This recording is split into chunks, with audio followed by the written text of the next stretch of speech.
시장 지배력을 부당하게 남용해서 경쟁 사업자를 시장에서 배제하고 인터넷 사용자와 광고주에게 피해를 줄 위험도 있기 때문에 두 번째 점에 대해서는 분명히 당국의 규제가 필요하겠습니다. 그래서 우리끼리 한 얘기가 있습니다. 도대체 포털은 용간의 통뼈냐. 유일하게 대한민국은 법조주의에서 벗어나 있다는 거죠. 가두리 방식이라고 비판받는 서비스 폐쇄적 운영, 그리고 검색 집중력을 이용한 신규사업 수출로 일어나는 기존 생태계 파괴,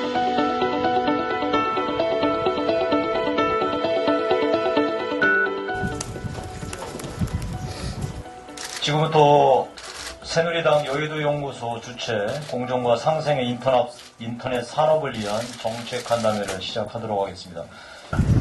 우리 인터넷 검색이 모두 생활화되어 버렸어요. 그러니까 검색 인구 시장이 굉장히 넓어졌습니다. 이렇게 하다 보니까 우리 경쟁사이고 이렇게 돼서 독과점 문제가 역시 여기도 드러나고 있습니다. 이 부작용들이 알게 모르게 많이 나타나고 있습니다. 이런 문제들을 어떻게 좀 해소할 길이 없는가. 포털 관련해서 이 업계의 공정과 상생, 같이 공정하게 그리고 같이 살아나갈 수 있는 길이 없겠는가.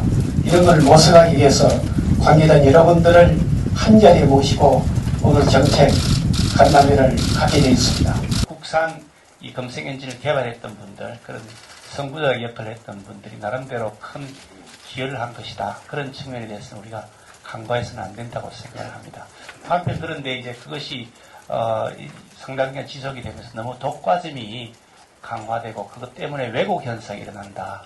또 플랫폼 사업자, 망 사업자, 플랫폼 사업자의 중립성 문제를 우리가 고민해야 되는 것이 아니냐는 그런 시점까지 이르기 때문에 최근에 가장 화두가 되고 있는 이슈이기도 하고 단순하게 한번 일과성으로 화두로서 스쳐 지나가는 그런 정책적 과제가 아니라 이 문제는 우리가 지금부터 깊이 있게 천착해야 될 과제다. 그런 생각을 가지고 있습니다. 네, 일단 이 표를 보시면 네이버의 점유율이 아주 압도적이죠. 그렇지만 김기현 위원장님께서 말씀하셨듯이 우리나라가 예외입니다. 이 표를 보시면 100%에 가까운 구글이 그런 나라가 대부분인데 제일 하단에 보면 우리나라가 있고요. 이게 지금도 크게 다르지 않습니다. 자, 그럼 여기서 정당한 방법과 부당한 힘의 남용이 뭐냐를 이제 구별하는 것은 끊임없이 새로운 서비스를 개발하고 기존 서비스의 질을 개선하고 그리고 가격을 인하하는 노력을 경주해서 소비자의 선택을 받은 결과라면 그렇게 해서 시장 점유율이 높아지고 더 큰 이익을 얻는다라고 하면 이것은 시장 경제에서는 지탄의 대상이 아니고 경제 성장의 원동력으로 격려할 것이라고 생각합니다. 그렇지만 효율성 증대 효과가 수반되지 않는 기업 활기나 아니면 배타적 계약을 체계를 통해서 경쟁 사업자를 경쟁에서 배제하거나 초기에는 개방성을 표명했다 하여서 콘텐츠 제공업체를 자신의 플랫폼으로 유치해서 시장 지배력을 획득한 다음에 이 개방성의 약속을 어기고 콘텐츠 제공업체들에게 불이익을 가한다거나 특히 검색 엔진 사업자의 경우에는 이 광고인지 자연 검색 결과인지를 명확하게 밝히지 않아서 소비자를 오도하는 일이 있다라고 하면 이는 분명히 시정이 될 것입니다. 자, 그런데 이 주의해야 될 점은 바로 정당한 방법에 의한 경쟁과 시장 지배력의 부당한 남용 둘 다 경쟁 사업자에게는 피해를 끼친다. 따라서 이 포털 및 검색 엔진에 대한 이 바람직한 규제 정책도 경쟁 사업자에게 피해를 끼친다. 그 일부가 아니고 소비자 구성이 어떻게 되느냐에 먼저 초점을 맞춰야 된다라는 것이 제 발표의 핵심 포인트가 되겠습니다.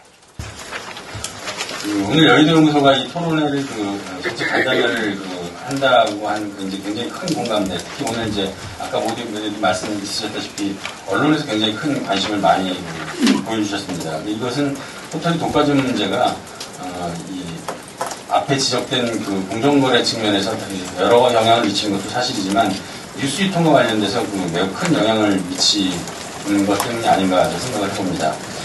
통계에 따르면 국민들이 뉴스를 접하는 미디어가 벌써 2년 전인가 50%를 포털이 50%를 넘어선 걸로 제가 기억을 하는데요.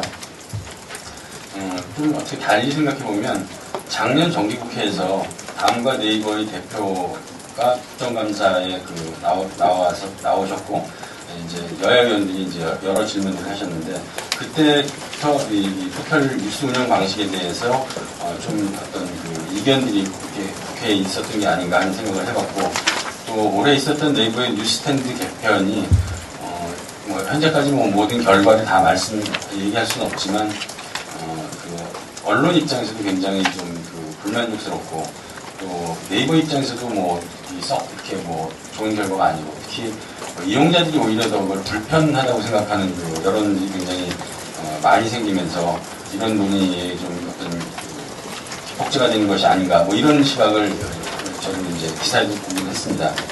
이 검색 권력이라는 게 이게 모든 컨텐츠 사업, 인터넷상에서의 컨텐츠 사업에 갑의 위치에 있다 보니까 언론사 컨텐츠도 마찬가지로 희생이 될 가능성이 있는데요. 예를 들면은 네이버 같은 경우 아마 검색 제휴만 가지고 한 인터넷 신문사들하고 한 300에서 400개 정도를 제휴하는 걸로 알고 있습니다. 그럼 전체 인터넷 신문사 개수가 선거 때마다 하도 많이 늘어나가지고요. 분기마다 달라지는데 한 7, 8천 개 되는 걸로 알고 있어요. 그럼 7, 8천 개 되는 인터넷 신문사 중에서 네이버에 검색이 잡히는 게 한 300개, 400개다. 그러면은 대중적으로는 네이버에 검색에 잡히는 3, 400개 정도만 언론사라고 인지가 되지 3, 400개 바깥에 있는 7,000개, 8,000개는 언론이 아닌 거죠. 그러면 대한민국에서 언론 사업을 한다 했었을 때 언론사로서의 인증을 문광부나 서울시가 내리는 게 아니라 네이버의 검색 담당 직원이 내리게 돼 있다는 거죠. 네이버 검색에 못 들어가면 언론사가 아닌 겁니다. 그럼 네이버가 매년 이렇게 심사를 하는데 저희 미디어워치도 네이버로부터 심사를 봤는데 누가 무슨 기준으로 심사해가지고 이 매체는 질이 떨어지니까 검색을 안 잡아주겠다 퇴출시키는 거 아무도 모릅니다. 아무도 몰라요. 예. 저희는 제가 아마 2007년부터 네이버 검색으로 돼 있다고 하는데 누가 뭘 심사해가지고 미디어워치가 계속 검색 연장이 되는지 아무도 모르고 연장이 되고 있고, 반면에 저희 다른 회원사 같은 경우는 마시아투데이 같이 좀 큰 매체 같은 경우도 지난해에 검색 지유가 중단됐는데 누가 뭐 때문에 몇 점을 맞아가지고 안 되는지 아무도 모릅니다. 저는 여기서부터 검색 권력의 남용이 시작된다고 봅니다. 아까 이상승 교수님 그 발제문도 보니까 멜론 가지고 얘기가 나오는데 이 워낙에 검색 권력이 막강하기 때문에 이걸 가지고 네이버 경영진이든 다음 경영진이든 얼마든지 장난칠 수 있다는 거죠. 그냥 기분 나쁨 빼고 그걸 투명하게 공개할 수도 없으니까. 그럼 그런 권력의 남용은 도대체 어디서부터 비롯된 거고 그냥 그대로 참아야 되는 건가? 이 소비자들의 뭐 편의를 위해 가지고. 저는 그건 아닌 것 같습니다. 왜냐하면 이 검색이라는 것을 저희가 인터넷 현장에서 직접 경험해 보면은 이 오프라인으로 따지면은 철도하고 거의 유사해요. 철도 사업하고 거의 차이가 없습니다. 미국의 철도는 미국 정부가 깐 게 아니라 일반 기업이 갖다 깔았습니다. 투자해가지고. 그럼 그 철도 사업을 깐 사람이, 철도의 소유자가 자기 물건부터 먼저 내다 팔기 시작하면은 어느 제조업자가 그 철도 사업자하고 경쟁 가능하겠습니까? 그냥 일반 이메일 사업이나 블로그 사업과도 큰 차이가 난다는 거죠. 검색 사업이라는 것은. 즉, 검색은 온라인상에 깔아놓은 철도 사업이기 때문에 저걸 장악하고 있으면은 그 밑에다가 어떤 상품도 갖다 먼저 실어낼 수 있으니까 경쟁에서 너무 앞서간다. 이건 뭐 반도체를 갖고 있는 삼성전자라든지 자동차의 현대차하고도 비교할 수 없을 정도의 하나의 이제 권력이다. 그래가지고 사실은 미국도 철도 조합을 다 해산시켜버린 거 아닙니까? 그게 공공화가 된 거죠. 그래서 그때부터 얘기하면은 포탈 쪽에서는 우리 민간이고 누구든지 뭐 투자하면 될 수 있다 그러는데 사실 현실적으로는 검색 권력 잡고 있는 부분들에서 일반 콘텐츠 업자가 이제 붙기는 굉장히 어려운 부분이 있는 겁니다.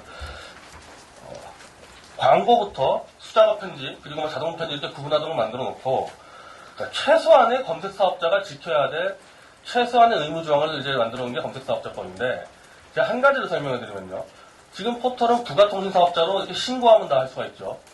인터넷 신문은 반대로 등록제입니다. 인터넷 신문은. 그러면 도대체 포털사가 영향력이 크니까 인터넷 신문사가 영향력이 큽니까? 인터넷 신문사는 조건을 갖춰서 등록을 하는데 왜 포털은 그냥 신고만 하면 되는 건가? 오프라인 나가면 더 황당해요. 오프라인 넘어가면은 목욕탕도 등록을 해야 된다. 목욕탕도 안전 관련해서 다 검증받고 다 등록을 해야 되는데 국가의 대통령을 만들고 마음대로 언론사를 살리고 죽이고 이런 권력을 가진 왜 포털사만 신고제를 하고 있냐는 거죠. 최소한 등록제를 할 수 있는 법안 정도는 만들어져야 된다는 거고 저희가 하나 더 냈던 건 신문법 개정안인데 자, 최소한 전 이런 문제도 있죠, 이런 문제. 저 검색 권력을 떠나가지고, 포털은 지금 네이버 같은 경우는 한게임이라는 회사도 같이 운영하지 않습니까? 그 게임 사업이죠, 뭐 도박 사업인데, 최소 대한민국의 언론법을 보면요, 다른 나라와 달리 엄청난 도덕적 규제들이 들어옵니다. 발행인이 무슨 약간 징역형을 받았다가 이렇게 하면 안 되게 돼 있고, 대기업 자본 규제돼 있고요, 방송에서는. 그리고 해외 자본 다 규제돼 있죠. 즉, 대한민국의 좀 언론법은 미국과 다르게 상당히 도덕적을 많이 강조하는 그런 법인데, 이 법에서 유일하게 벗어나는 게 포털사입니다. 모든 대기업, 모든 방송사, 모든 신문사 다 법의 규제를 받는데, 왜 도대체 포털만 아무런 규제 없이 언론 권력을 마음껏 누리고, 그것도 뒤에서, 앞에서 하는 게 아니죠. 뒤에서 언론사 계약과 이 뉴스 편집만 가지고 다 할 수 있지 않습니까?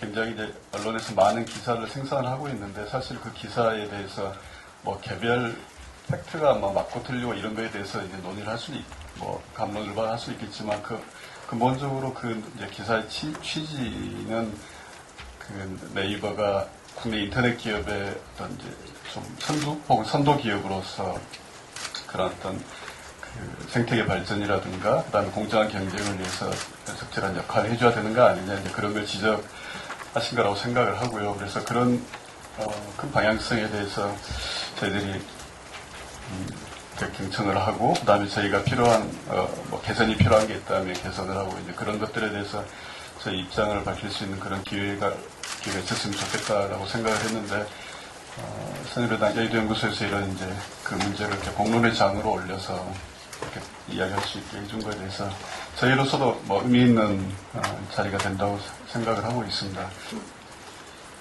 특히나 저희가 이제 그동안에 가장 일로 매진했던 것은 아까 이성승 교수님이 발제해서 보여줬던 것처럼 지금 구글이 전 세계에서 거의 90%대의 점유율을 갖고 있지만 오로지 사실상 한국에서 의미 있는 성과를 거두고 있습니다. 중국에서 바이두가 1등을 하고 있지만 사실은 그것은 국가 후견이 굉장히 강하고요. 한국 자유시장 경제에서 진짜 의미 있는 1등을 하고 있는 건 대한민국 딱 하나밖에 없습니다. 그래서 저희들이 이제 글로벌 검색 엔진에 맞서서 국내 시장을 지키기 위해서 이제 굉장히 많은 노력을 해왔는데 사실 그 과정에서 야 네이버 니들만 잘 먹고 잘 살고 이렇게 되면 국내 인터넷 산업이 황폐해지는 게 아니냐. 그러면은 혹은 네이버가 자기가 가지고 있는 검색 지배력을 부당하게 활용을 해서 다른 중소 사이트 혹은 신생 스타트업들을 부당하게 배제한 게 아니냐. 이런 지적이 있고요. 그러니까 저희들이 그런 걸 의도적으로 한 것은 전혀 없다고 저희들은 생각하지만 밖에서 볼 때 네이버 때문에 굉장히 피해를 봤다고 생각하는 부분이 있다면 그것은 분명히 저희들이 개선해 나가야 될 거고 그 다음에 제 옆에 계시는 권철영 과장님 일하시는 그 공정거래위원회에서 정말 눈에 불을 켜고 저희들이 제대로 하고 있는지를 지켜보고 계십니다. 그러니까 그런 포털이 만약에 부당한 짓을 한다면 그것을 차단내고 제재할 수 있는 사회적 공적인 시스템이 작동을 하고 있습니다. 그러니까 저는 그 시스템에 대해서 좀 더 신뢰를 가질 필요가 있다는 생각이 들고요. 이러한 핵심 분야의 이슈를 다루는 데 있어서는 사실 굉장히 조심스럽고 전문적이고 좀 디테일한 부분이 요구된다는 그런 말씀을 먼저 좀 드리고 싶습니다. 그렇기 때문에 이제 미국 FTC나 EU 경쟁당국들도 이제 이 사건 지나면서 그런 것들을 최우선 염두에 두고 접근했다고 보여집니다. 왜냐하면 핵심이 활발하게 이루어질 수 있는 동태적 시환경이 중요하긴 하다. 근데 이걸 어떻게 조정할 것인지 그런 고민의 흔적이 있는 것이라고 판단을 하고 있습니다. 공정거래위원회도 지난 5월에 사실 아시겠지만 더 집권 조사를 했습니다. 했어요. 많은 부분을 좀 들여다봐 봤습니다. 그렇지만 이제 아시겠지만 포털에 대한 어떤 지금 관심이 사실 굉장히 많이 제기되고 있는데 이것 자체가 어떤 플랫폼 사업자들에 대해서 또 순기능도 있겠지만은 더불어서 역기능에 대한 어떤 사회적 우려가 많다는 그 반등이라고 생각합니다. 이 포털이라는 것이 어떻게 보면은 자기 회사의 인프라죠. 근데 그 인프라는 이미 자기 것만이라고 주장할 수 없다는 겁니다. 우리 모든 국민한테 일종의 공공재로서의 역할을 하기 때문에 자기 것이다 라고 하는 것만 해서는 저는 이제 곤란하다고 이제 보는 거죠. 그래서 거기서 물론 지금 공공재이기 때문에 이 엔드유저인 소비자한테는 무료로 개방하고 있는 건 있지만 그렇다고 해서 여기에 자사의 상품이나 서비스를 무언가 최우선적으로 공급한다든지 그래서 소비자들로 하여금 그것을 소비케 해서 본인들의 영리 목적을 보다 효과적으로 달성하려고 하는 것. 이런 문제는 뭐 나름대로 여러 가지 논란이 있을 수도 있겠지만 자부지간 이 포탈이라는 것 자체가 그 회사의 인프라를 넘어서 이미 공공재라는 그 인식 위에서 여러 가지 접근을 해야 한다라고 하는 어떤 입법권자로서의 어떤 인식을 갖고 있다는 점을 좀 말씀드리고요. 이제 크게 덩어리가 이제 일단 책임성 문제인데요. 우리 이상근 교수께서 말씀하셔서 일반 신문하고 이 포털하고도 결국은 공공재인 어떤 기사나 서비스를 유료긴 하죠. 신문 같은 경우는. 그렇지만 광고를 유치해서 먹고 사는 구조는 비슷하다라고 말씀을 하셨는데, 저는 조금 다른 견해를 갖고 있습니다. 지금 가장 책임성 문제에 대해서 크게 제기되는 게 그거죠. 우리 포털을 통해서 제공되는 정보나 서비스들이 불량품이거나 허위였다. 이랬을 때 책임 소재를 어떻게 다룰 것이냐. 근데 지금 대부분 취하고 있는 태도들은 우리는 잘 모른다. 우리는 최선을 다해서 거르지만 그것이 엔드유저한테 가서 허위나 이런 것에서 피해가 입었다고 쳤을 때 우리는 잘 모른다. 라고 하는 이런 태도를 보인다면 문제라고 생각합니다. 하여튼 이거에 대해서도 이 포탈이라는 것이 어떨 때는 자기들 스스로가 우리들 인프라니까 이걸 통해서 우리가 돈을 버는 것은 정말 자유롭게 해도 된다 라고 하는 입장에서 한편으로는 이것은 우리는 판만 벌려주는 것이라 여기에서 벌어지는 서비스나 영리행위에 대해서 잘 모르겠다 라고 하는 것은 적절치 않다. 그래서 이 부분에 대해서 이제 판단을 좀 해봐야 된다는 거고요. 자율, 행정권, 입법 순서는 그렇게 하는 게 많지만 일단 국회에서 먼저 움직일 겁니다. 그 움직임 자체가 우리 업계의 자율적인 움직임을 또 속도를 가속화하고 깊게 할 것이고요. 다음에 우리 공정거래위원회도 이제 보다 여러 가지 의견들을 수렴해서 행정권을 빠르게, 신속하게, 그리고 분명하게 움직일 수 있는 이제 또 명분도 쓰고 근거도 될 겁니다. 그리고 이 법도 하여튼 필요하다면 준비를 하는 방식으로 해서 이 3자가 같이 병행돼 나갈 테니까요. 그리고 다 아시다시피 지금 예전하고는 전혀 다르게 사회적인 소셜 무드 그리고 컨센서스는 많이 만들어져 있습니다. 만들어져 있기 때문에 이 문제는 예전처럼 흐지부지 되지는 않을 것 같다. 그리고 그렇게 하지 않도록 노력하겠다라는 점은 확인해 드리는 바입니다. 그럼 이상으로 우리 새누리당 여의도 연구소가 주최한 공정과 상생의 인터넷 산업을 위한 정책 간담회를 마치도록 하겠습니다. 참석자 여러분들 고생하셨습니다. 이상으로 간담회를 마치도록 하겠습니다.